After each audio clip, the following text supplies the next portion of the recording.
नमस्कार. आपल्या सगळ्यांचे सोशल महाराष्ट्र न्यूज चॅनलमध्ये हार्दिक स्वागत. चला वळूया तर एका नवीन बातमीकडे. आजची बातमी.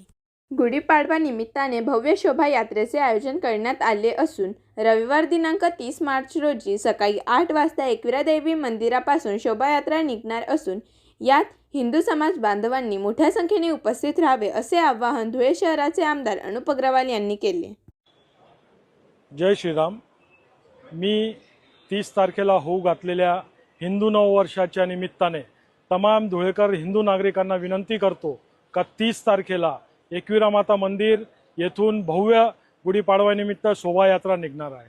तरी सर्व धुळेकर नागरिकांनी हिंदू नववर्षाच्या स्वागत यात्रेसाठी सकाळी 8 वाजता एकविरा माता मंदिर येथे जमावे ही आपल्यास नम्र विनंती करतो. आपली संस्कृती, आपला धर्म, आपला सनातनी धर्म हा टिकला पाहिजे याच्यासाठी आपली काय ताकद आहे ही दिनांक 30 तारखेला सकाळी 8 वाजता तमाम हिंदू बांधवांनी एकविरा माता मंदिरला उपस्थित राहून ही दाखवायची आहे. जय श्रीराम.